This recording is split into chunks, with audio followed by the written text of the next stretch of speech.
फिर हूँ गुरनूर जाओ, हूँ करंट अफेयर दी है।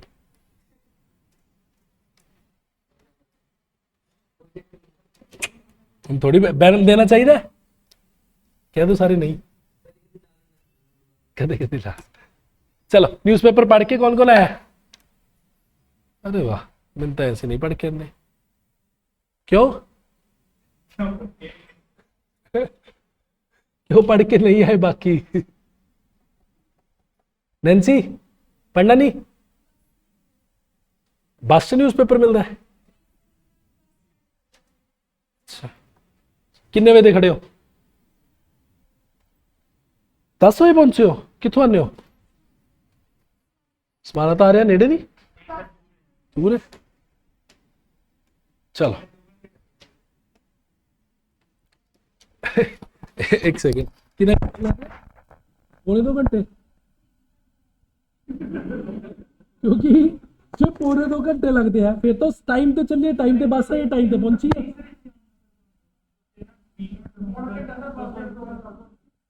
पौना घंटा, आप 2 किलोमीटर 3 किलोमीटर है।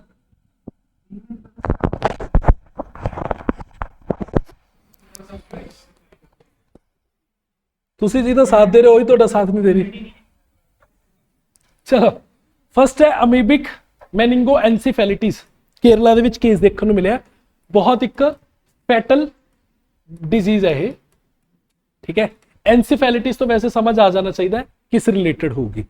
ਆਪਾਂ ਲਾਸਟ ਤੇ ਦੋਨੋਂ ਡੈਮੋ ਕਲਾਸਿਸ ਹੈ, ਮੂਰੇ ਆ ਜਾਓ।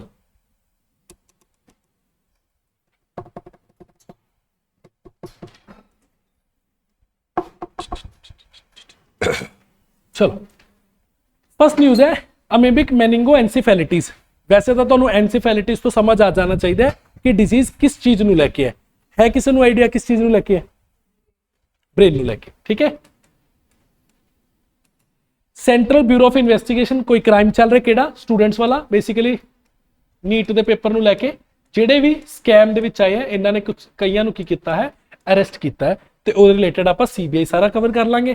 ਥਰਡ ਹੈ draft notification on the western ਘਾਟ ਈਐਸਏ। ਈਐਸਏ ਮਤਲਬ ਇਕੋਲੋਜੀਕਲੀ ਸੈਂਸਿਟਿਵ ਏਰੀਆ।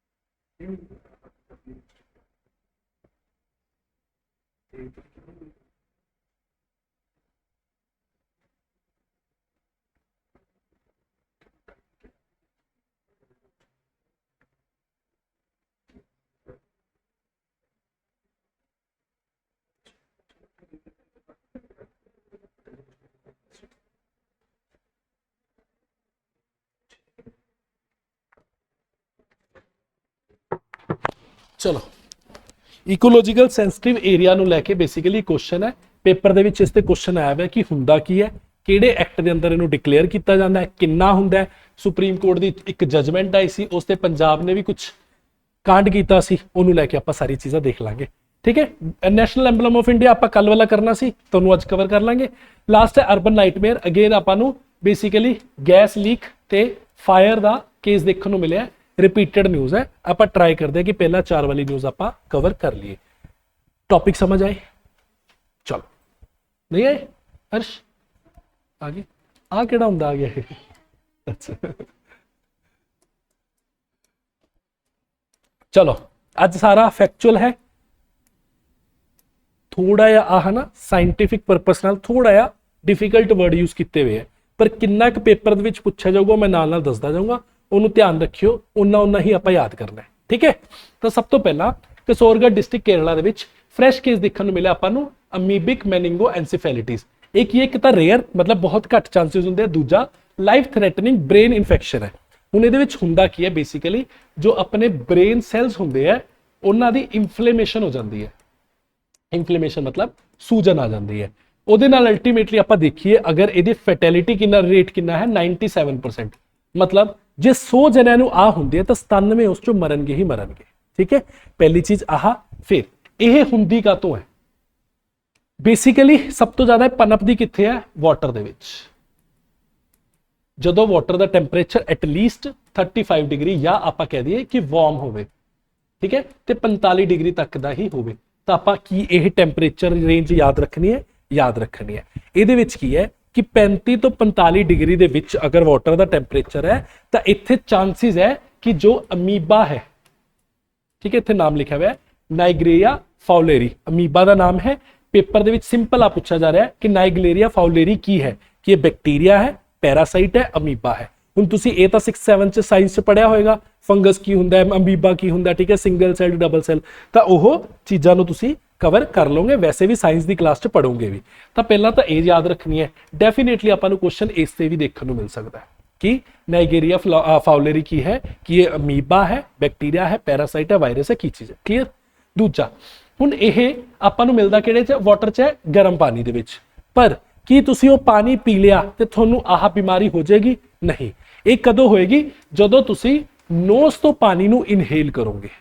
ਸਿਰਫ ਇੱਕੋ ਤਰੀਕਾ ਹੈ ਜਦੋਂ ਤੁਸੀਂ ਨੋਜ਼ ਥਰੂ ਪਾਣੀ ਨੂੰ ਇਨਹੇਲ ਕਰੋਗੇ। ਹੁਣ ਤੁਸੀਂ ਸੋਚੋਗੇ ਨੱਕ ਤੋਂ ਪਾਣੀ ਕੌਣ ਪੀਂਦਾ? ਨਾਰਮਲੀ ਸਵਿਮਿੰਗ ਪੂਲ ਦੇ ਵਿੱਚ ਤੁਸੀਂ ਜਾਣੋ ਜਦੋਂ ਵੀ ਡਾਈਵ ਕਰਦੇ ਹੋ ਤਾਂ ਆਪਾਂ ਨੂੰ ਨੱਕ ਦੇ ਵਿੱਚ ਪਾਣੀ ਚਲਾ ਜਾਂਦਾ, ਨੋਜ਼ ਦੇ ਵਿੱਚ ਪਾਣੀ ਦੀ ਇਨਹੇਲ ਹੋ ਜਾਂਦੀ ਹੈ। ਉੱਥੋਂ ਸਭ ਤੋਂ ਜ਼ਿਆਦਾ ਇਹ ਕੇਸਿਸ ਦੇਖਣ ਨੂੰ ਆਪਾਂ ਨੂੰ ਮਿਲ ਰਿਹਾ। ਕੇਰਲਾ ਦੇ ਵਿੱਚ ਹੋਇਆ, ਉਹ ਵੀ ਇੱਥੇ ਹੋਇਆ, ਉਹਨੇ ਵੀ ਇਹ ਕੀ ਕੀਤਾ ਹੈ, ਬੇਸਿਕਲੀ ਪਬਲਿਕ ਬਾਥ ਸਿਸਟਮ ਜੋ ਹੈ ਇਹਨਾਂ ਤੇ ਬੈਨ ਕੀਤਾ ਹੈ, ਜਾਂ ਇਹਨਾਂ ਨੇ ਕੀ ਕੀਤਾ, ਪ੍ਰੋਪਰ ਪ੍ਰੋਟੈਕਸ਼ਨ ਜਿਵੇਂ ਕਿ ਨੋਜ਼ ਪਿਨ ਹੁੰਦੀ ਆ ਉਹਨੂੰ ਯੂਜ਼ ਕਰਕੇ ਸਵਿਮਿੰਗ ਵਕਤ ਕਰਕੇ ਪ੍ਰੋਪਰ ਕਲੋਰੀਨੇਟਡ ਵਾਟਰ। ਤੁਸੀਂ ਕੋਈ ਵੀ ਪੂਲ ਦੇ ਵਿੱਚ ਦੇਖਿਆ ਹੋਏਗਾ, ਕਿਤੇ ਵੀ ਅਗਰ ਸਵਿਮਿੰਗ ਲਈ ਗਏ ਹੋਣਗੇ, ਪਾਣੀ ਬਿਲਕੁਲ ਸਾਫ਼ ਹੁੰਦਾ ਹੈ। ਉਹ ਸਾਫ਼ ਕਦੋਂ ਹੁੰਦਾ? ਕਲੋਰੀਨੇਸ਼ਨ ਕਰਕੇ, ਠੀਕ ਹੈ। ਜੇ ਅਨਕਲੋਰੀਨੇਟਡ ਵਾਟਰ ਹੈ ਜਾਂ ਪੋਲਿਊਟਡ ਵਾਟਰ ਹੈ, ਉੱਥੇ ਆਪਾਂ ਨੂੰ ਇਹ ਅਮੀਬਾ ਦੀ ਪ੍ਰੈਜ਼ੈਂਸ ਦੇਖਣ ਨੂੰ ਮਿਲ ਸਕਦੀ ਹੈ। ਇੱਥੋਂ ਤੱਕ ਕਿਸੇ ਨੂੰ ਕੋਈ ਵੀ ਡਾਊਟ? ਤਾਂ ਆਪਾਂ ਨੂੰ ਕੀ ਇਹ ਹੋ ਸਕਦਾ ਹੈ ਪਾਣੀ ਪੀਣ ਨਾਲ? Answer is no. ਨੋਜ਼ ਤੋਂ ਅਗਰ ਇਨਹੇਲ ਕਰੋਗੇ ਫਿਰ ਹੀ ਇਹ ਅਮੀਬਾ ਤੁਹਾਡੀ ਬਾਡੀ ਦੇ ਵਿੱਚ ਜਾਏਗਾ, ਬਾਡੀ ਤੋਂ ਬ੍ਰੇਨ ਦੇ ਵਿੱਚ ਜਾਏਗਾ, ਬ੍ਰੇਨ ਸੈਲਸ ਦੀ ਇਨਫਲੇਮੇਸ਼ਨ ਕਰੇਗਾ, ਅਲਟੀਮੇਟਲੀ ਤੁਹਾਡੀ ਡੈਥ ਹੋਊਗੀ ਹੀ ਹੋਊਗੀ। 97% ਆਫ ਕੇਸਿਸ 'ਚ ਇਹ ਚੀਜ਼ ਸ਼ੋਰ ਕੀਤੀ ਗਈ ਹੈ। ਫਿਰ ਸਪੋਜ਼ ਕਰੋ ਇਹ ਮੈਨੂੰ ਹੋਗੀ, ਕਿ ਮੇਰੇ ਤੋਂ ਹਰਸ਼ ਨੂੰ ਹੋ ਸਕਦੀ ਹੈ? ਨਹੀਂ, ਇਹ ਟ੍ਰਾਂਸਫਰੇਬਲ ਨਹੀਂ ਹੈ। ਅੰਟਿਲ ਅਨਲੈਸ ਉਹ ਵੀ ਡਾਈਵ ਨਹੀਂ ਕਰਦਾ ਹੈ ਜਾਂ ਉਹਦੇ ਵੀ ਸਵਿਮਿੰਗ ਕਰਦੇ ਵਕਤ ਨੋਜ਼ 'ਚੋਂ ਅਮੀਬਾ ਨਹੀਂ ਜਾਂਦਾ, ਉਦੋਂ ਤੱਕ ਉਹਨੂੰ ਵੀ ਇਹ ਚੀਜ਼ ਨਹੀਂ ਹੋਏਗੀ, ਠੀਕ ਹੈ। ਰੇਅਰ ਹੈ ਪਰ ਲਾਈਫ ਥ੍ਰੈਟਨਿੰਗ ਹੈ। ਫੈਟਿਲਿਟੀ ਬਹੁਤ ਜ਼ਿਆਦਾ ਹੈ। ਕਿ ਇਹਦਾ ਆਪਣੇ ਕੋਲ ਕੋਈ ਕਿਉਰ ਹੈ? ਕਿਉਰ ਵੀ ਆਪਣੇ ਕੋਲ ਨਹੀਂ ਹੈ। ਕੁਝ ਮੈਡੀਸਿਨਸ ਹੈ ਜੋ ਰੈਗੂਲਰਲੀ ਆਪਾਂ ਦਿੰਦੇ ਰਹਿੰਦੇ ਹਾਂ। ਜੋ 3% ਕੇਸਿਸ ਬਚੇ ਉਹ ਵੀ ਕਾਤੋਂ ਕਿ ਤੁਹਾਨੂੰ ਜਲਦੀ ਪਤਾ ਲੱਗ ਗਿਆ, ਪਹਿਲੇ ਦੂਜੇ ਤੀਜੇ ਦਿਨ 'ਚ ਤੁਹਾਨੂੰ ਸਿੰਪਟਮਸ ਆ ਗਏ, ਜਲਦੀ ਪਤਾ ਲੱਗ ਗਿਆ ਤੇ ਤੁਹਾਨੂੰ ਬਹੁਤ ਸਾਰੇ ਰਾਉਂਡ ਆਫ ਮੈਡੀਕੇਸ਼ਨਸ ਦੇਤੀਆਂ। ਬਹੁਤ ਘੱਟ ਚਾਂਸਸ ਹੈ, ਉਹ ਆਪਾਂ ਦੇਖ ਹੀ ਲਿਆ 97% ਹੈ। ਕਿਸੇ ਨੂੰ ਕੋਈ ਡਾਊਟ? ਚਲੋ, basically primary amoebic meningoencephalitis frequently referred to as infection caused by the brain eating amoeba, जो कि rare, aggressive and almost universally fatal infection है। कितना रेट है? 97%। ऑर्गेनिज्म केड़ा है? Naegleria fowleri, free living microscopic single celled amoeba. Amoeba अपन पता ही है सिंगल सेल हुंदा है, ठीक है। Habitat warm fresh water lakes, river, hot spring, thermal water pools and poorly maintained unchlorinated swimming pools. इन्हां नूं हीट ਤੇ ਮਲਟੀਪਲਾਈ, ਹੀਟ ਦੇ ਵਿੱਚ ਬੇਸਿਕਲੀ ਮਲਟੀਪਲਾਈ ਹੁੰਦਾ, ਮਤਲਬ ਇਹਨਾਂ ਦੀ ਗਿਣਤੀ ਵੱਧਦੀ ਹੈ। In temperature above 35 degree up to 46 degree Celsius it can be found in damp soil. ਹੁਣ ਇਦਾਂ ਦੀ ਸੋਇਲ ਮਿੱਟੀ ਜਿਹੜੀ ਜਿਹਨੂੰ ਆਪਾਂ ਕਹਿ ਦਿੰਦੇ ਇੱਕ ਤਰ੍ਹਾਂ ਦੀ ਕੀ ਹੋਵੇ, ਪਾਣੀ ਨਾਲ ਮੋਇਸਚਰ ਵਾਲੀ ਹੋਵੇ, ਉੱਥੇ ਵੀ ਇਹ ਆਪਾਂ ਨੂੰ ਪਨਪਦਾ ਦੇਖ ਸਕਦਾ ਹੈ ਅਮੀਬਾ, ਠੀਕ ਹੈ। ਤਾਂ ਉਹ ਪੂਲ ਜਿਹਦਾ ਥੱਲੇ ਸਰਫੇਸ ਵਧੀਆ ਨਹੀਂ ਤੇ ਇੱਥੇ ਮਿੱਟੀ ਜੰਮੀ ਹੋਈ ਹੈ, ਠੀਕ ਹੈ, ਤੇ ਪੂਲ ਅਨਕਲੋਰੀਨੇਟਡ ਹੈ, ਸਭ ਤੋਂ ਵਰਸਟ ਏਰੀਆ ਹੈ ਕਿਸੇ ਵੀ ਪਰਸਨ ਲਈ ਇੱਥੇ ਜਾਣਾ, ਠੀਕ ਹੈ।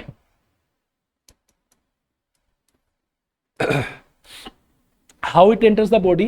Infection happen exclusively when water containing the amoeba is forced up the nose during diving, jumping, water skiing, swimming in warm fresh water, or occasionally from using contaminated tap water for nasal irrigation like neti pots। वैसे भी ਆਪਾਂ ਕਈ ਵਾਰੀ ਕੀ ਕਰਦੇ हैं, knows ਨੂੰ clean ਕਰਨ ਲਈ ਜਿਨ੍ਹਾਂ ਨੂੰ ਸਾਈਨਸ ਹੁੰਦਾ ਹੈ ਉਹ ਅਕਸਰ ਇਹ ਚੀਜ਼ ਕਰਦੇ ਹੈ।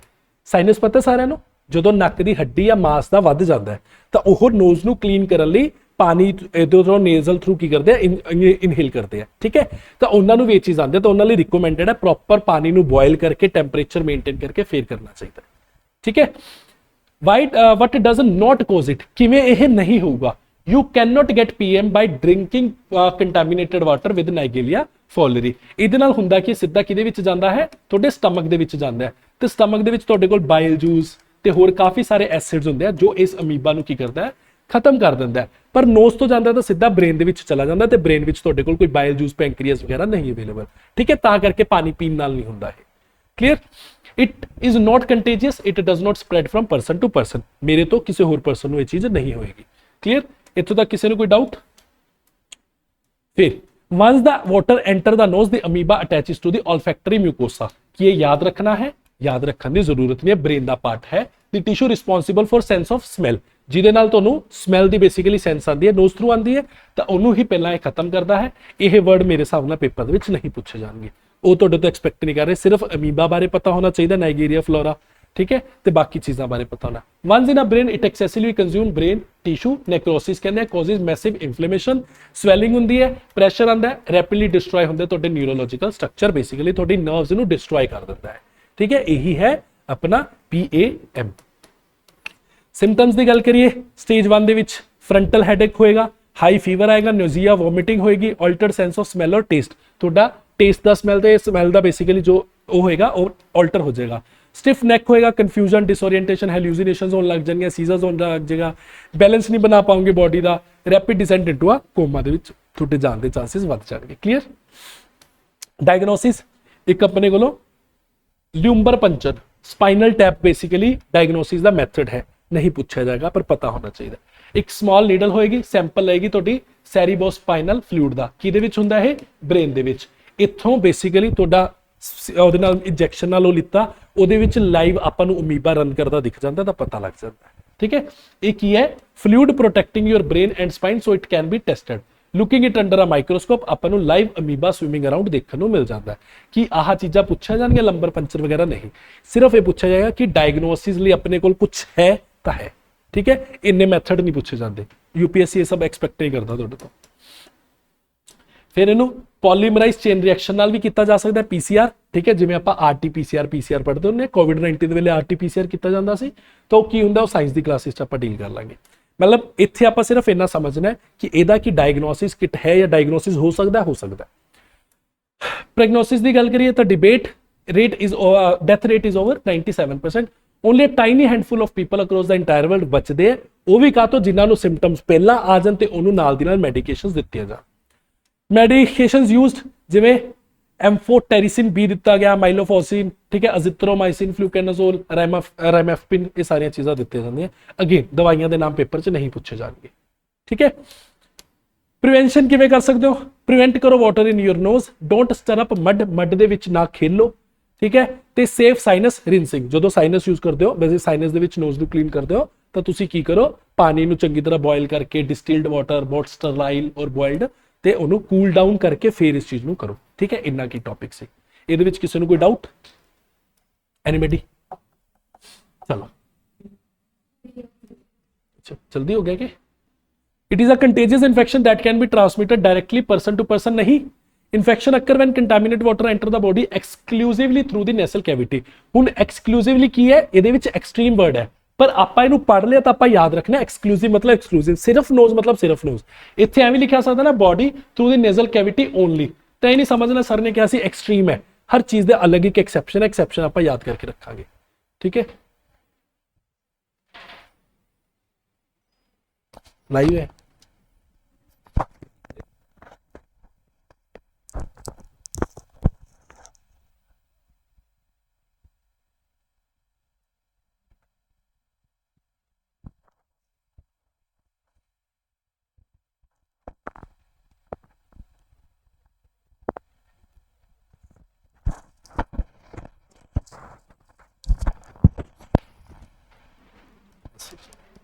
YouTube ਤੇ ਫੇਰ ਰਹਿ ਗਈ। ਚਲੋ ਇਹ ਆਪਸ਼ਨ, ਹਾਂ, the amoeba thrives and multiple rapidly in cold high altitude freshwater bodies rather than warm water, ਇਹ ਵੀ ਗਲਤ ਹੈ। ਤਾਂ 1 and 3 ਹੁਣ B ਵਾਲੇ ਕੌਣ ਸੀ? ਬੋਲਡ ਕੀਤਾ ਹੋਇਆ ਤੇ ਇਨਕਰੈਕਟ ਪੁੱਛਿਆ ਹੈ ਨਾ, ਗਲਤ ਕਿਹੜੇ ਕਿਹੜੇ ਹੈ?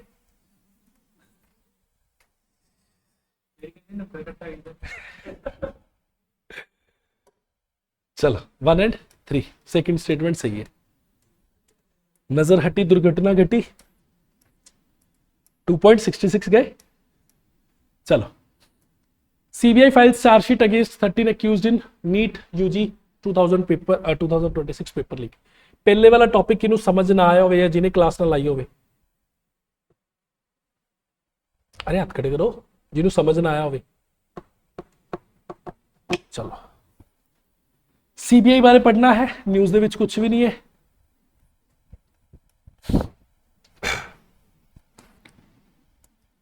हर्ष, CBI दी फुल फॉर्म बोलियो, सही है हर्ष? ब्यूरो दी स्पेलिंग सही है?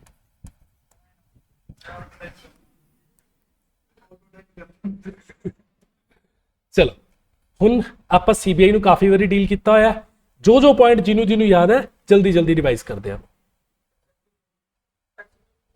सब तो पहले एग्जीक्यूटिव बॉडी है, मतलब स्टैट्यूटरी या यह केड़ी नहीं है, कॉन्स्टिट्यूशन बॉडी नहीं है। पहले इन्हू देख लिए, इन्हू ब्रिटिशर्स पहला लेके आई सी as a special police establishment. पहला दा नाम की सी, ब्रिटिशर्स लेके आई सी as a special police establishment. ताकि इहदा ओरिजिन प्री इंडिपेंडेंस है, यस ठीक है, नाम की सी स्पेशल पुलिस एस्टैब्लिशमेंट। इंडिपेंडेंस आई 1947 दे विच। उदों बाद अल्टीमेटली संथानम कमेटी ने की किया कि अपने को CBI होनी चाहिए है करप्शन केसिस नूं लैके, ते होर किहड़ी गई सी, CVC सेंट्रल विजिलेंस कमीशन, ठीक है। दोनों कहते लिए करप्शन ऑफ देयर ऑफिशियल्स। ता एक्ट आया, केड़ा act, Delhi special police establishment act. ਇਹਦੇ ਵਿੱਚ ਬੇਸਿਕਲੀ ਇਹਦੀ ਜੂਰਿਸਡਿਕਸ਼ਨ ਦਿੱਤੀ Delhi special police establishment act ਦੇ ਵਿੱਚ, ਪਰ ਇਹਦੇ ਵਿੱਚ ਕਿਤੇ ਨਹੀਂ ਲਿਖਿਆ ਹੋਇਆ ਕਿ ਕਿਤੇ ਕੀ ਆਪਣੀ ਸੈਂਟਰਲ ਬਿਊਰੋ ਆਫ ਇਨਵੈਸਟੀਗੇਸ਼ਨ ਹੋਣੀ ਚਾਹੀਦੀ। ਮਤਲਬ ਕਿ ਇਹ ਬੋਡੀ ਕੰਮ ਕਰਦੀ ਹੈ ਕਿਹੜੇ ਐਕਟ ਦੇ ਹਿਸਾਬ ਨਾਲ ਕੰਮ ਕਰਦੀ ਹੈ, Delhi special police establishment act. ਪਰ ਇਹ ਬੋਡੀ ਕੀ ਹੈ, ਐਕਟ ਨੇ ਬਣਾਈ ਹੈ? ਨਹੀਂ, ਨਾ ਹੀ ਕਨਸਟੀਟਿਊਸ਼ਨ ਦੇ ਵਿੱਚ ਲਿਖਿਆ ਹੋਇਆ ਕਿਤੇ ਵੀ CBI, ਨਾ ਹੀ ਇਸ ਐਕਟ ਦੇ ਵਿੱਚ ਲਿਖਿਆ ਹੋਇਆ ਕਿਸੇ ਕਿਤੇ ਵੀ, ਮਤਲਬ ਸਟੈਟੂਟਰੀ। ਤਾਂ ਨਾ ਹੀ ਕਨਸਟੀਟਿਊਸ਼ਨਲ ਬੋਡੀ ਹੈ, ना ही स्टैट्यूटरी बॉडी है। केड़ी बॉडी है? संथानम कमेटी ने कहा सी बनाने लई, तां मिनिस्ट्री ऑफ परसोनल ने, मिनिस्ट्री ऑफ परसोनल ने इस बॉडी नूं बनाया। तां इह की होगी एग्जीक्यूटिव कमेटी। मिनिस्ट्री है तुहाडा एग्जीक्यूटिव पार्ट। तां ना ही लॉ दे विच लिखिया होया, ना ही कॉन्स्टिट्यूशन दे विच लिखिया होया। कित्थे बस एक मिनिस्ट्री ने कहा यार आपां एक बॉडी बनानी है CBI, वो काम किवें करूगी, चल जिवें इस च जो चीज़ां लिखी हुई है इहदे हिसाब नाल काम कर, ठीक है। यही अपना CBI नूं लैके सारियां चीज़ां है। फिर CBI इंडिया दे इंटरपोल दे विच रिप्रेजेंट करती है। इंटरपोल है की, इंटरपोल ओह है एक इंटरनेशनल फोरम, मतलब इहदे विच की है सारी कंट्रीज दी करप्शन बचाने वाली केसेस या करप्शन इन्वेस्टिगेटिंग एजेंसीज की करदियां है, मिलके इंफॉर्मेशन शेयर करती है। लेट्स से कोई करप्शन करके बाहर चला गया तो इंफॉर्मेशन शेयर करके आपां की कर सकते हैं, अगर कोई बाहर भी है तो उन्हें पकड़ सकते हैं, ठीक है। उहदे विच इस इंटरपोल दे विच इंडिया दी केड़ी एजेंसी काम करती है, CBI या CVC या लोकपाल? केड़ी? CBI। तो CVC ते लोकपाल नहीं, केड़ी है? CBI। इंटरपोल दे विच इंडिया नूं की करते हैं, रिप्रेजेंट करते हैं। समझ लग गया? Paper they which question generally पूछा जाता है कि इंटरपोल दे विच इंडिया दी केड़ी एजेंसी रिप्रेजेंट करती है इंडिया नूं, that is your central bureau of investigation. कि यह अच्छा चलो आ हो गया। फिर नॉर्मल जो CBI नूं लैके फेडरल डिस्प्यूट मतलब सेंटर ते स्टेट का डिस्प्यूट चलता रहता है, वो किस चीज नूं लैके है? कंसेंट नूं लैके। हाँ मीन्स हाँ, ठीक है। एक हुंदी है जनरल कंसेंट, एक हुंदी है स्पेशल कंसेंट। हुण इहदा मतलब की हुंदा है? सब तो पहला CBI दे कोल फोर्स किहड़ी होएगी? पुलिस, है ना। पुलिस हिंदे नाल ही काम करेगी। बेसिकली जो इहदा डायरैक्टर हुंदा है वो कौन हुंदा है? SP, superintendent of police. हुण पुलिस किहड़ी लिस्ट च आंदा है? स्टेट लिस्ट दे विच। पर CBI नूं बनाया किने? मिनिस्ट्री ऑफ परसोनल ने। तां CBI ने अगर किसी भी स्टेट दे विच जाके इन्वेस्टिगेशन करनी है तो उन्होंने दो कंसेंट लेनी पैंदी है। पहली कंसेंट किहड़ी है? General consent. Let's say Punjab ने जनरल कंसेंट देती, तो जदों भी CBI का कोई केस आऊगा CBI नूं रैफर किया जाऊगा, CBI नूं कोई भी स्पैशल द्वार तो कंसेंट लैन की जरूरत नहीं। जनरल कंसेंट दी जाके आपदा केस करे, किसी तो कुछ पूछने की जरूरत नहीं, स्टेट नू पुलिस ओनू प्रोवाइड करनी पऊगी। लेट्स से जिवें कि वेस्ट बंगाल ने जनरल कंसेंट नू खत्म करता, तो हुण सीबीआई ने अगर कोई भी केस लगाना है पहला उन्होंने वेस्ट बंगाल तो परमिशन लैनी पऊगी। ठीक है, वेस्ट बंगाल परमिशन दूगा फिर ही उस पर्टिकुलर केस से काम कर पाऊगी। लेट्स उस बाद केस आया ओदी परमिशन नहीं दी, उस बाद केस आया ओदी परमिशन नहीं दी, फिर केस आया ओदी परमिशन देती, तो जो स्पैशल है पर्टिकुलर केस लिए परमिशन मिलूगी। जर्नलिस्ट जो चाहो उदों परमिशन ले मतलब जो चाहो उदों तुहानूं केस इन्वेस्टिगेट कर सकते हो, कोई परमिशन की लोड़ नहीं। तो जनरल कंसेंट तो स्पैशल कंसेंट के डिफरेंस समझ लग गया। ठीक है, हुण पंजाब ने भी जनरल कंसेंट नूं विड्रॉ कर लिया, तो वैस्ट बंगाल आने वाले time they which general consent नूं की करूगी, दे दूगी, क्योंकि पहला किहड़ी सी ममता बनर्जी, हुण कौन है उत्थे बीजेपी, तो BJP centre is West Bengal. ठीक है, समझ लगी, कोई डाउट? स्पैशल मैं तुहानूं कहा कि मैं पंजाब च है, मैं तुहानूं कहा कि जाके तुहानूं जनरल कंसेंट है, जो भी कोई केस आ गया जाके इन्वेस्टिगेट कर लियो, किसी भी पुलिस चो 4 बंदे ले जियो। जो मैं जनरल कंसेंट विड्रॉ कर लूंगा तो हर केस लिए मेरे तो लैनी पऊगी परमिशन। अगर मेरी स्टेट दे विच वड़ना तो परमिशन लैके वड़ना पऊगा। ठीक है,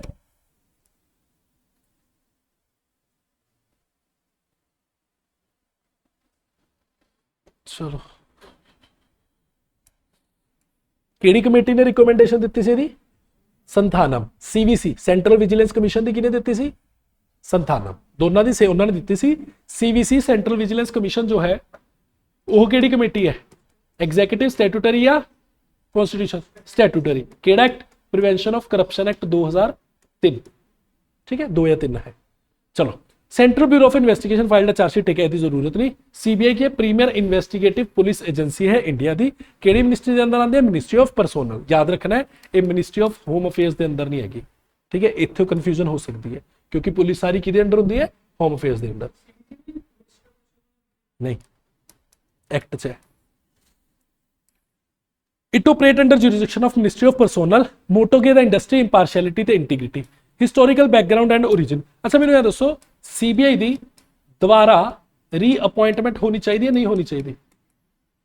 लेट्स से सीबीआई का डायरैक्टर है, उन्होंने रिटायर हो गया, दोबारा रिटायर मतलब उसकी टर्म पूरी होगी, मान लो 2 साल की 5 साल की जिन्नी भी सी। ठीक है, तो उन्होंने दोबारा रीअपॉइंटमेंट करना चाहिए? नहीं करना चाहिए। क्यों? क्योंकि उन्हें करप्शन ही तो केसिस दे देखने। जे करप्शन के पॉलिटिकल फेवर मिल सकता है कि चल तेन आंदे वारी भी मैं अपॉइंट कर दूंगा तो मेरे करप्शन का केस लुको दे, तो मतलब वो इंडिपेंडेंसी खत्म हो चुकी। तो जी ऑर्गेनाइजेशन की इंडिपेंडेंसी चाहिए वो कदे भी रीअपॉइंटमेंट नहीं होगी। ठीक है, हिस्टोरिकल बैकग्राउंड की गल करिए। British India government establish special police establishment 1941 to investigate bribery ते corruption. Transfer to home ministry after independence. SPE special police establishment. Scope किनू दिता गया? दिल्ली स्पेशल पुलिस एक्ट आया 1946 ਦੇ ਵਿੱਚ ਇਹਨੂੰ ਸੈਂਟਰਲ ਏਜੰਸੀ ਬਣਾ ਦਿੱਤੀ ਗਈ।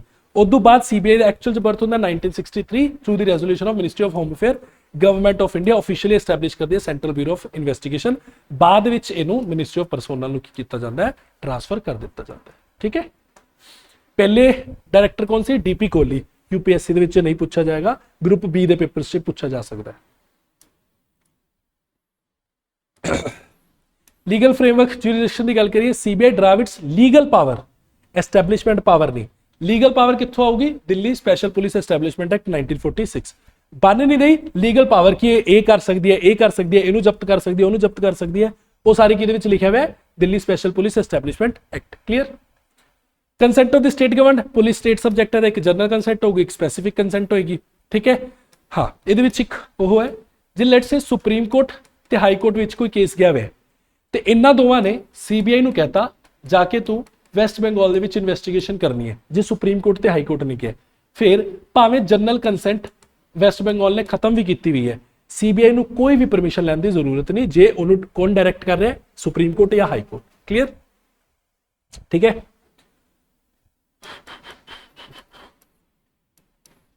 हुण सीबीआई नू हेड कौन करता है? डायरैक्टर, जो कि आईपीएस रैंक होंदा, डीजीपी रैंक होंदा है, appointed as a fixed tenure under the Lokpal Lokayukta act. हुण इहदे विच एक थोड़ा जिहा कैच है, सीबीआई की हर चीज कौन मैनेज कर रहा है? केड़ा एक्ट मैनेज कर रहा है?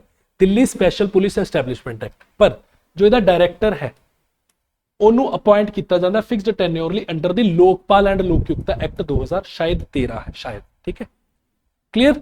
ਤਾਂ ਡਾਇਰੈਕਟਰ ਦੀ ਅਪਾਇੰਟਮੈਂਟ ਅਲੱਗ ਕਿਸੇ ਐਕਟ ਤੋਂ ਹੁੰਦੀ ਹੈ, ਕਲੀਅਰ। ਐਂਟੀ ਕਰਪਸ਼ਨ ਡਿਵੀਜ਼ਨ ਹੈ, ਇਕਨੋਮਿਕ ਅਫੈਂਸ ਡਿਵੀਜ਼ਨ ਹੈ, ਇਹ ਨਾਰਮਲ ਪੁਆਇੰਟਸ ਹੈ, ਇਹਨਾਂ ਵਿੱਚ ਕੁਝ ਵੀ ਹੈ ਨਹੀਂ। फंक्शन द रिस्पॉन्सिबिलिटी करप्शन हटानी है, इकोनॉमिक क्राइम हटाना है, स्पेशलाइज्ड केसेस हटाने हैं, इंटरपोल ਦੇ ਵਿੱਚ ਕੰਮ ਕਰੇਗਾ ਤੇ ਕ੍ਰਾਈਮ ਸਟੈਟਿਸਟਿਕਸ ਦੱਸੇਗਾ। ਇੰਡੀਪੈਂਡੈਂਟ ਉਹ ਤੁਹਾਨੂੰ ਦੱਸਿਆ ਸੀ ਜੈਸਮਿਨ ਕੇਸਡ ਪੈਰਿਟ ਕਿ ਇਹ ਕੀ ਹੈ, ਇੱਕ ਬੰਦ ਹੋਇਆ ਤੋਤਾ ਹੈ ਜੋ ਕਿਹਦੀ ਭਾਸ਼ਾ ਬੋਲਦਾ ਹੈ, ਆਪਦੇ ਮਾਲਿਕ ਦੀ, ਠੀਕ ਹੈ। ਹਿਸਟੋਰੀਕਲੀ ਕ੍ਰਿਟਿਕਸ ਤੇ ਸੁਪਰੀਮ ਕੋਰਟ ਨੇ ਇਹਨੂੰ ਕਿਹਾ ਕਿ ਇਹ ਕੀ ਇੱਕ ਕੇਸਡ ਪੈਰਿਟ ਹੈ, ਸੀਬੀਆਈ ਕਿਹਦੀ ਗੱਲ ਮੰਨਦਾ ਹੈ, ਗਵਰਨਮੈਂਟ ਦੀ। ਤਾਂ ਇਹ ਵੀ ਇੱਕ ਤਰ੍ਹਾਂ ਦਾ ਕੀ ਹੋਗਾ, ਟੁੱਥਲੈਸ ਟਾਈਗਰ। ਅਪਾਇੰਟਮੈਂਟ ਟ੍ਰਾਂਸਪੇਰੈਂਸੀ, ਹੁਣ ਇਹਦੀ ਜਿਹੜੀ ਅਪਾਇੰਟਮੈਂਟ ਹੋਣੀ ਹੈ जो ये बेसिकली एसपी रैंक की होनी है, director of the CBI selected by high powered selection committee. इस सिलेक्शन कमेटी च कौन होएगा, एक पीएम होएगा जो चेयरमैन होएगा, एक लीडर ऑफ ओपोजिशन होएगा ते एक चीफ जस्टिस ऑफ इंडिया होएगा। ਤਾਂ ਪੇਪਰ ਦੇ ਵਿੱਚ ਕਮੇਟੀਜ਼ ਤੇ ਕੁਐਸਚਨ ਆਉਂਦੇ ਨਹੀਂ, ਪਰ ਕੋਈ ਐਡੀ ਗੱਲ ਵੀ ਨਹੀਂ ਕਿ ਇਸ ਤੇ ਪੁੱਛਿਆ ਨਹੀਂ ਜਾਊਗਾ। ਕਦੋਂ ਵੀ ਪੁੱਛਿਆ ਜਾ ਸਕਦਾ ਹੈ ਕਿ ਸੀਬੀਆਈ ਦੀ ਸਿਲੈਕਸ਼ਨ ਕਮੇਟੀ ਵਿੱਚ ਕੌਣ-ਕੌਣ ਹੁੰਦਾ ਹੈ, ਕੌਣ-ਕੌਣ ਹੁੰਦਾ ਹੈ, ਪ੍ਰਾਈਮ ਮਿਨਿਸਟਰ ਜੋ ਕਿ ਚੇਅਰਪਰਸਨ ਹੋਏਗਾ, ਦੂਜਾ ਲੀਡਰ ਆਫ ਆਪੋਜੀਸ਼ਨ ਤੇ ਥਰਡ ਸੀਜੀਆਈ, ठीक है। टेन्योर प्रोटेक्शन, ਇਹਦੀ ਟਰਮ ਕਿੰਨੇ ਸਾਲਾਂ ਦੀ ਹੈ, 2 ਸਾਲਾਂ ਦੀ। ਮੈਂ ਤੁਹਾਨੂੰ ਇੱਕ ਦੱਸਿਆ ਸੀ 2021 ਦੇ ਵਿੱਚ ਇੱਕ ਅਮੈਂਡਮੈਂਟ ਆਈ ਸੀ, ਇਹਨੇ ਕੀ ਕਿਹਾ ਸੀ, ਸੀਬੀਆਈ ਦੇ ਡਾਇਰੈਕਟਰ ਤੇ ਈਡੀ ਦੀ ਟਰਮ ਕਿੰਨੇ ਸਾਲ ਦੀ ਹੈ, 2 ਸਾਲ ਦੀ ਪਰਮਾਨੈਂਟ। ਪਰ ਇਹਨੂੰ ਸਰਕਾਰ ਚਾਵੇ 5 ਸਾਲ ਤੱਕ ਵਧਾ ਸਕਦੀ ਹੈ। 5 ਸਾਲ ਤੱਕ मतलब ਲੈਟਸ ਸੇ ਕੋਈ ए ਪਰਸਨ ਇਹਦਾ ਡਾਇਰੈਕਟਰ ਹੈ, ਉਹਨੂੰ ਕਹਿ ਸਕਦੇ ਤੂੰ 3 ਸਾਲ ਕੰਮ ਕਰਨਾ ਹੈ, ਕਿਸੇ ਨੂੰ ਕਹਿ ਸਕਦੇ ਤੂੰ 4 ਸਾਲ, ਤਾਂ 3 ਸਾਲ ਵੀ ਰੱਖ ਸਕਦੀ ਹੈ, 4 ਸਾਲ ਵੀ, 5 ਸਾਲ ਵੀ, ਮਿਨੀਮਮ ਕਿੰਨੀ ਹੈ 2 ਸਾਲ ਤੇ ਮੈਕਸਿਮਮ ਕਿੰਨੀ ਹੈ 5 ਸਾਲ ਤੋਂ ਬਾਅਦ ਵਧਾ ਨਹੀਂ ਸਕਦੀ, ਠੀਕ ਹੈ। Lokpal act and subsequent ordinances allow the CBI director as a fixed tenure up to 2 years, ਜੋ ਕਿ 5 ਸਾਲਾਂ ਤੱਕ ਵਧਾਇਆ ਜਾ ਸਕਦਾ to insulate them from the frequent arbitrary transfers। ਉਰੋਂ ਤੱਕ ਕੋਈ ਡਾਊਟ? Any doubt? ਮੈਨੂੰ ਚੱਕਰ ਆਉਣ ਲੱਗੇ।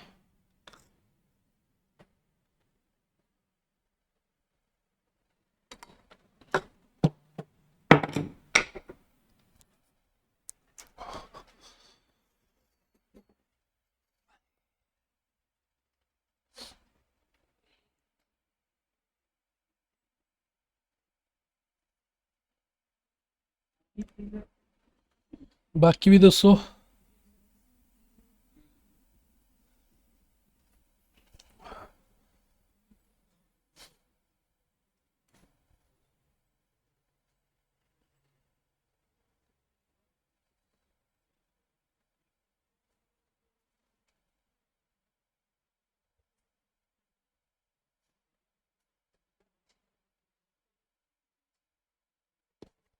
ਹਾਂਜੀ ਅਨਸਰ,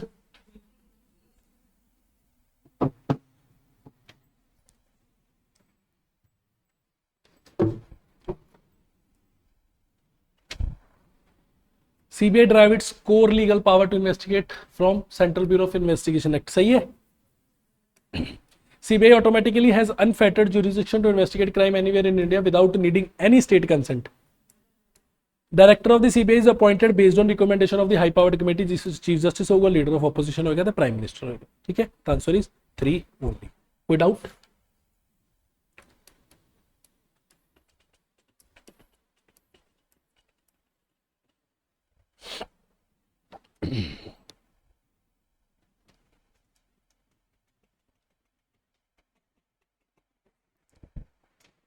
चलो अगला है यूनियन इन्वायरमेंट मिनिस्ट्री री issued for the 7th time in over a decade it's draft notification proposing an ecological sensitive area western Ghat following the lapse of previous draft. होया की है, गवर्नमेंट ने मिनिस्ट्री ऑफ इन्वायरमेंट ने की कीता है, ecological sensitive area का एक ड्राफ्ट दिता है वेस्टर्न घाट्स दे विच, ठीक है। कितना एरिया कि कर्नाटका दे विच इन्ना एरिया आपां इकोलॉजिकल सेंसिटिव एरिया डिक्लेयर करना है, महाराष्ट्र च इन्ना, केरला च इन्ना, तमिलनाडु च इन्ना, कि यह अपने काम का है नहीं, अपने काम का है। इकोलॉजिकल सेंसिटिव एरिया हुंदा की है, ठीक है। तो पहले इनू समझते हैं।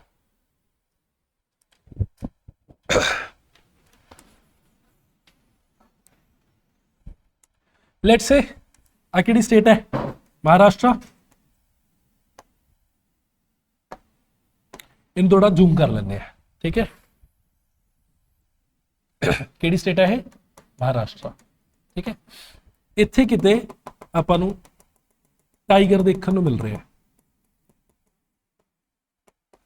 ਠੀਕ ਹੈ। ਇੱਥੇ ਆਪਾਂ ਨੂੰ ਟਾਈਗਰ ਦੇਖਣ ਨੂੰ ਮਿਲ ਰਿਹਾ, ਤਾਂ ਆਪਾਂ ਕੀ ਕਰਾਂਗੇ, ਇੱਥੇ ਟਾਈਗਰ ਰਿਜ਼ਰਵ ਡਿਕਲੇਅਰ ਕਰ ਦਾਂਗੇ ਇੰਨੇ ਏਰੀਏ ਨੂੰ, ਤਾਂ ਕਿ ਇੱਥੇ ਕੋਈ ਵੀ ਬਾਹਰਲਾ ਪਰਸਨ ਆ ਕੇ ਐਂਟਰ ਨਾ ਕਰੇ, ਪੋਚਿੰਗ ਨਾ करे ਜਾਂ ਇੱਦਾਂ ਦੀ ਕੋਈ ਵੀ ਚੀਜ਼ਾਂ ਨਾ करे, ਐਗਰੀਕਲਚਰ ਵਗੈਰਾ ਚੀਜ਼ਾਂ, ਠੀਕ ਹੈ, ਹੰਟਿੰਗ ਗੈਦਰਿੰਗ ਇਹ ਸਭ ਚੀਜ਼ਾਂ ਨਾ ਕਰਨ। ਤਾਂ ਆਪਾਂ ਇਹਨੂੰ ਕੀ ਕੀਤਾ, ਟਾਈਗਰ ਰਿਜ਼ਰਵ ਡਿਕਲੇਅਰ ਕੀਤਾ। ਟਾਈਗਰ ਰਿਜ਼ਰਵ ਕੌਣ ਡਿਕਲੇਅਰ ਕਰਦਾ ਹੈ? ਸਟੇਟ ਜਾਂ ਗਵਰਨਮੈਂਟ, ਸੈਂਟਰ, ਦੋਨੇ ਕਰ ਸਕਦੇ ਆ। ਯੂਜੂਅਲੀ ਕੌਣ ਕਰਦਾ ਹੈ? ਸਟੇਟ। ਕਿਹੜੇ ਐਕਟ ਦੇ ਅੰਦਰ? ਵਾਈਲਡ ਲਾਈਫ ਪ੍ਰੋਟੈਕਸ਼ਨ ਐਕਟ 1972, ਠੀਕ ਹੈ। ਇਹ ਹੈ ਪ੍ਰੋਟੈਕਟਡ ਏਰੀਆ, ਠੀਕ ਹੈ। ਪ੍ਰੋਟੈਕਟਡ ਏਰੀਆ ਦੇ ਆਸੇ ਪਾਸੇ ਹਿਊਮਨ ਹੈਬਿਟੇਸ਼ਨਸ ਹੋਣਗੀਆਂ, ਮਤਲਬ ਇੱਥੇ ਲੋਕ ਆਪਦਾ ਘਰ ਬਣਾਉਣਗੇ, ਠੀਕ ਹੈ। ਇੱਥੇ ਲੈਟਸ ਸੇ ਮਾਈਨਿੰਗ ਕਰਨ ਲੱਗ ਗਏ, ਤਾਂ ਕੀ ਇਹਦਾ ਇੰਪੈਕਟ ਆਪਾਂ ਨੂੰ ਇੱਥੇ ਦੇਖਣ ਨੂੰ ਮਿਲ ਸਕਦਾ ਹੈ? ਤਾਂ ਕਰਕੇ ਸਰਕਾਰ ਨੇ ਕਿਹਾ ਇਨਵਾਇਰਨਮੈਂਟ ਪ੍ਰੋਟੈਕਸ਼ਨ ਐਕਟ 1986 ਦੇ ਅੰਦਰ ਕਿ ਆਪਾਂ ਇੱਕ ਬਫਰ ਏਰੀਆ ਬਣਾਉਣਾ ਹੈ। ਬਫਰ ਏਰੀਆ मतलब इन्ना एरिया जो है, इन्ना एरिया जो है इनू रेगुलेट भी करांगे। इस बफर एरिया कि हुण अगर इत्थे कोई भी माइनिंग हुंदी है तो ओदा इंपैक्ट इत्थे इत्थे रहे, इत्थे ना पहुंचे अंदर प्रोटैक्टेड एरिया दे विच। मतलब एक स्पेस है जिहदे विच की है एक्चुअल दे विच टाइगर है, उहनूं तां आपां बचाना ही बचाना है, पर नाल ही बाहर बाउंड्री ते अगर कोई माइनिंग होगी, कुछ भी होगा, ओदा इंपैक्ट अंदर भी देखने को मिल सकता है। तो आपां क्यों ना एक बफर एरिया क्रिएट कर दिए। That buffer area is your ecological sensitive area, ठीक है। किहड़े एक्ट दे अंदर डिक्लेयर हुंदा है? Environment protection act 1986। Protected area किहदे अंदर डिक्लेयर हुंदा है? Wildlife protection act 1972। Protected area मतलब टाइगर रिजर्व भी प्रोटेक्टेड एरिया है, वाइल्ड लाइफ सेंचुरी भी प्रोटेक्टेड एरिया है, नेशनल पार्क भी प्रोटेक्टेड एरिया। ये तिन्ने किहदे अंदर डिक्लेयर होंगे? Wildlife protection act 1972। ਇਹਦੇ ਆਸੇ-ਪਾਸੇ ਆਪਾਂ ਇੱਕ ਬਫਰ ਬਣਾਣਾ ਹੈ ਤਾਂ ਕਿ ਇੱਥੇ ਕੁਝ ਵੀ ਹਰਕਤ ਹੁੰਦੀ ਹੈ, ਇੱਥੇ ਸੌਰੀ ਕੁਝ ਵੀ ਹਰਕਤ ਹੁੰਦੀ ਹੈ ਉਹਦਾ ਇੰਪੈਕਟ ਵੱਧ ਤੋਂ ਵੱਧ ਇੱਥੇ ਤੱਕ ਹੀ ਰਵੇ, ਅੰਦਰ ਤੱਕ ਨਾ ਜਾਵੇ। ਤਾਂ ਬਫਰ ਏਰੀਆ ਦਾ ਮਤਲਬ ਪਤਾ ਲੱਗਿਆ, ਇਕੋਲੋਜੀਕਲ ਸੈਂਸਿਟਿਵ ਏਰੀਆ। ਕੋਈ ਡਾਊਟ ਕਨਸੈਪਟ ਦੇ ਵਿੱਚ? ਹੁਣ ਇਹਨੂੰ ਇਨਵਾਇਰਨਮੈਂਟ ਪ੍ਰੋਟੈਕਸ਼ਨ ਐਕਟ 1986 ਦੇ ਵਿੱਚ ਡਿਕਲੇਅਰ ਕੀਤਾ ਜਾਂਦਾ। ਕੌਣ ਕਰਦਾ ਹੈ? ਸਿਰਫ ਸੈਂਟਰ। ਕੀ ਸਟੇਟ ਕਰ ਸਕਦੀ ਹੈ? ਸਟੇਟ ਨਹੀਂ ਕਰ ਸਕਦੀ, ਠੀਕ ਹੈ। ਇਹ ਆਪਣਾ ਇਨਵਾਇਰਨਮੈਂਟ ਪ੍ਰੋਟੈਕਸ਼ਨ ਐਕਟ ਦੇ ਵਿੱਚ, ਵੈਸੇ ਵੀ ਜਦੋਂ ਆਪਾਂ ਇਨਵਾਇਰਨਮੈਂਟ ਦੇ ਵਿੱਚ ਐਕਟਸ ਪੜਾਂਗੇ ਉਹਦੇ ਵਿੱਚ ਸਾਰੀਆਂ ਚੀਜ਼ਾਂ ਕਿਹਦੇ ਕੋਲ ਹੱਥ 'ਚ ਹੈ? ਸੈਂਟਰ ਦੇ ਹੱਥ 'ਚ। ਬਾਕੀ ਜਿੰਨੇ ਵੀ ਐਕਟ ਸਾਰੇ ਕਿਹਦੇ ਹੱਥ 'ਚ ਹੁੰਦੇ ਆ? ਸਟੇਟ ਦੇ ਵਿੱਚ ਮੋਸਟਲੀ। ਆਪਾਂ ਪੜਾਂਗੇ ਤਾਂ ਤੁਹਾਨੂੰ ਰਿਲੇਸ਼ਨ ਸਮਝ ਲੱਗ ਜਾਊਗਾ। ਇਨਵਾਇਰਨਮੈਂਟ ਪ੍ਰੋਟੈਕਸ਼ਨ ਐਕਟ ਦੇ ਵਿੱਚ ਵੈਸੇ ਹੀ ਸਾਰੇ ਕੰਮ ਸੈਂਟਰ ਕਰਦੀ ਹੈ, ਠੀਕ ਹੈ। ਪਰ ਫਿਲਹਾਲ ਤੁਸੀਂ ਇੰਨਾ ਯਾਦ ਰੱਖਣਾ ਹੈ, ਇਨਵਾਇਰਨਮੈਂਟ ਪ੍ਰੋਟੈਕਸ਼ਨ ਐਕਟ ਦੇ ਅੰਦਰ ESA ਇਕੋਲੋਜੀਕਲ ਸੈਂਸਿਟਿਵ ਏਰੀਆ ਕੌਣ ਡਿਕਲੇਅਰ ਕਰਦਾ ਹੈ? ਸੈਂਟਰ ਡਿਕਲੇਅਰ ਕਰਦਾ ਹੈ। ਕਿੱਥੇ ਡਿਕਲੇਅਰ ਹੁੰਦਾ? Outside of the protected area. ਹੁਣ ਜਿਹੜੀ ਆਹ ਏਰੀਆ ਹੈ, मतलब इदू बाद कुछ भी चल सकता है, ठीक है। इदू बाद तो कुछ भी चल सकता है। मतलब टोटल किन्ने तरह की एक्टिविटीज होंदी है? एक होंदी है अलाउड, एक होंदी है अलाउड एक्टिविटीज, एक होंदी है प्रोहिबिटेड, एक होंदी है रेगुलेटेड। मतलब कुछ एक्टिविटीज इदां होंगियां जो इकोलॉजिकल सेंसिटिव एरिया दे विच इत्थे अलाउ कीतियां जाणगियां, जिवें कि वाटर हार्वेस्टिंग। वाटर हार्वेस्ट करोगे तो कोई फायदा ही होएगा, नुकसान तो नहीं हुंदा, ठीक है। जिवें कि सस्टेनेबल डेवलपमेंट, सस्टेनेबल एग्रीकल्चर, ठीक है। कुछ एक्टिविटीज प्रोहिबिटेड होनियां कि इत्थे होनियां ही होनियां नहीं चाहिए, जिवें कि कंस्ट्रक्शन। कंस्ट्रक्शन इस एरिया दे विच की होगी? प्रोहिबिट की जाऊगी, ठीक है। माइनिंग की जाऊगी? प्रोहिबिट की जाऊगी। कुछ होंगे रेगुलेटेड, कर सकते हैं विद परमिशन विद लिमिट्स, ठीक है। कर सकते हो पर परमिशन लैके लिमिट्स खोल के, जिवें कि एग्जाम्पल लेट्स से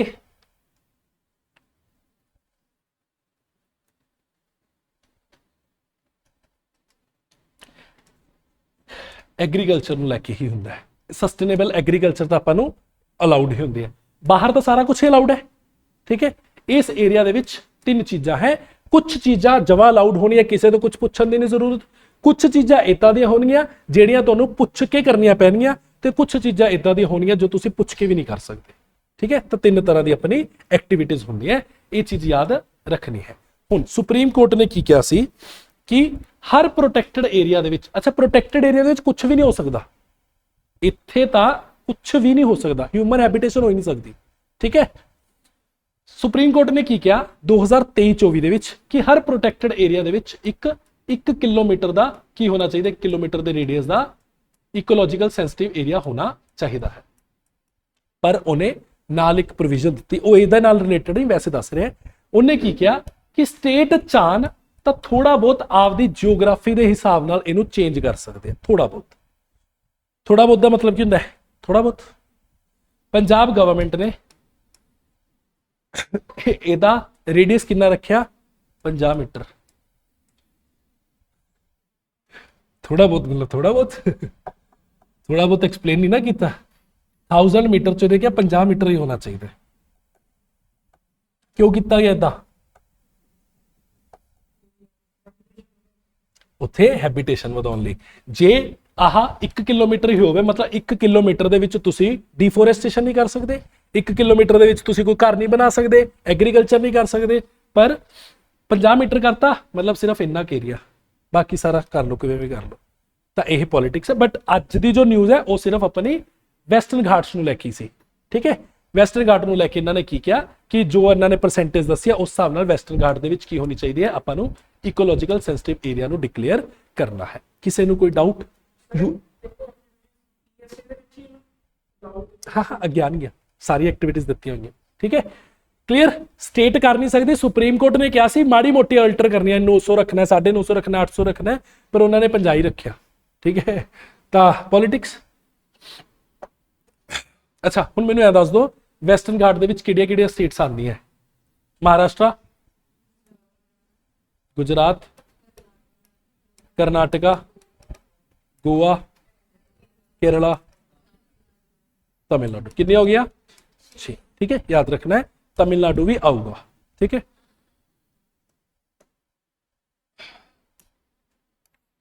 प्रोहिबिटेड तो रेगुलेटेड एक्टिविटीज, कुछ एक्टिविटीज प्रोहिबिटेड है, कुछ रेगुलेटेड है। वंस फाइनलाइज नोटिफिकेशन प्रोहिबिट करूगी, जिवें mining, quarrying, sand mining, new thermal power plant नहीं लगा सकती, लार्ज कंस्ट्रक्शन प्रोजेक्ट नहीं लगा सकती, कोई पोल्यूटिंग इंडस्ट्री नहीं लगा सकती with in ESA.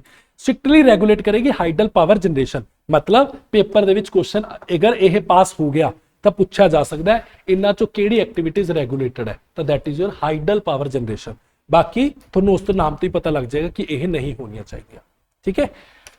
Persistent interstate friction वही चलती है। वैसटर्न करनाटका कहूगी कि नहीं साडा एरिया ज़्यादा है, असी काम कित्थे करिए, फिर असी आपदे घर कित्थे बनाइए, वो इन्हां दी फ्रिक्शन चलती ही रहती है। ਇਹਦੇ ਵਿੱਚ जो पेपर ਦੇ ਵਿੱਚ 2 इंपोर्टेंट कमेटीज प्रीलिम्स च भी ਪੁੱਛੀਆਂ ਵੀ ਹੈ ਤੇ ਮੇਨਸ ਦੇ ਵਿੱਚ ਵੀ ਪੁੱਛੀਆਂ, मतलब मेन्स ਦੇ ਵਿੱਚ ਵੀ ਲਿਖ ਕੇ ਆਣੀਆਂ ਹੁੰਦੀਆਂ। That is your Madhav Gadgil committee. Simply prelims ਦੇ ਵਿੱਚ क्वेश्चन आएगा माधव गाडगिल कमेटी किहनूं लैके सी। ਆਪਾਂ हर वारी ਜਿਹੜੀ भी कमेटी आती है ਉਹਨੂੰ याद करते हैं, तो पेपर ਦੇ ਵਿੱਚ ਆ क्वेश्चन आया हुआ है माधव गाडगिल कमेटी किहनूं लैके सी? वैसटर्न घाट्स ਦੇ ਵਿੱਚ इकोलॉजिकल सेंसिटिव एरिया नूं लैके। अगेन के कस्तूरी रंजन कमेटी किहनूं लैके सी? वैसटर्न घाट दे विच इकोलॉजिकल सेंसिटिव एरिया नूं लैके।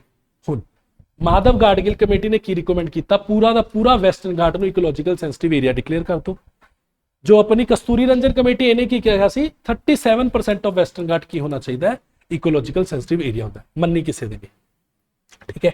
तो इन्हें दोनों दी कमेटियां की इन्होंने रिकमेंडेशन दी असीं याद रखनी है। एक रिकमेंडेशन, उन्हें क्या सारा वैसटर्न घाट, उन्हें क्या 37%। Clear? 37% mountain chain recommend designation the entire 1,29,000 square kilometre. पूरे तक किसी ने कोई डाउट? हाँ जी विनोद, खुश किवें हो? पूछो फिर, खुश कौन होंदा डाउट ते? इस तो कदों पूछ रहे हो? इनू फीस भरी है? नहीं फीस तो मैंने भी नहीं भरी। हाँ जी दसो।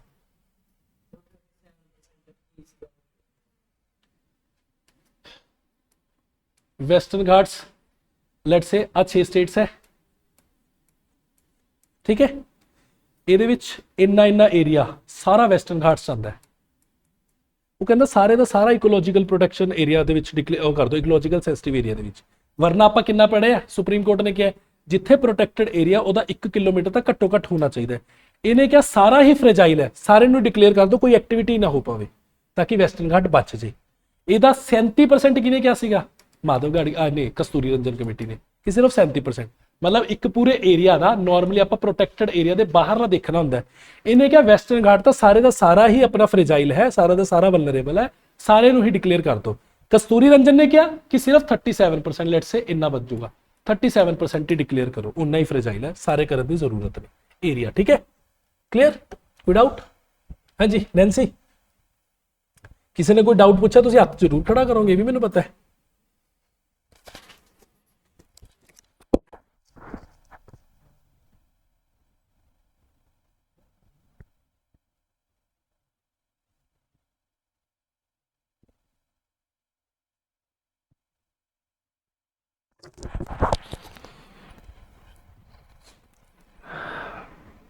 शोक observer concept, they act as a transition zone और द बफर बेल्ट कि कोई भी शोक आवे उन्होंने ऑब्जर्व उस एरिया कर लवे। ठीक है,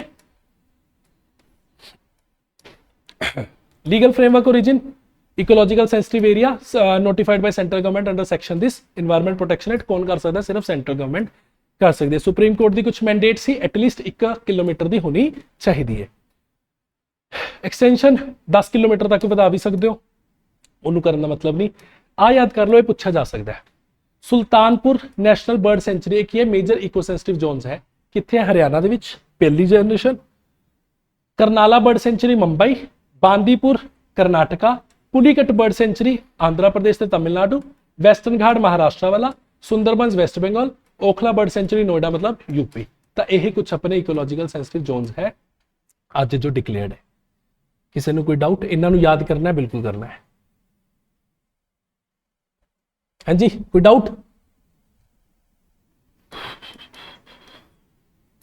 कुछ एक्टिविटीज है प्रोहिबिटेड एक्टिविटीज, जिवें mining, quarrying, sand mining, setting up thermal power plant, commercial construction, large township, expensive building complexes, regulate दे विच ट्रीज नूं गिराना, वाइडनिंग करना, रोड्स रेगूलेट करके कर सकते हो, small scale non polluting industries लगा सकते हो, टूरिज्म कर सकते हो, एग्रीकल्चर परमिट दे विच organic farming, rain water harvesting, afforestation, western Ghat दे विच सब चीज़ां चल रही हैं, इनू डिक्लेयर कर लो।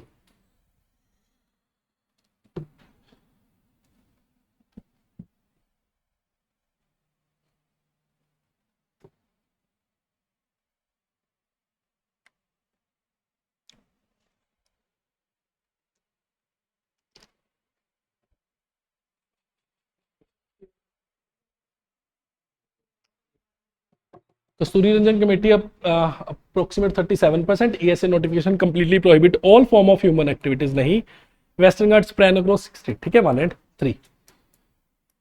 चलो क्लास में आप करते हैं वाइंड अप। ठीक है, एक टॉपिक रह गया, तुम पढ़ लियो, नहीं तो आप बाद चो कर लेंगे या कल वाली क्लास कर लेंगे।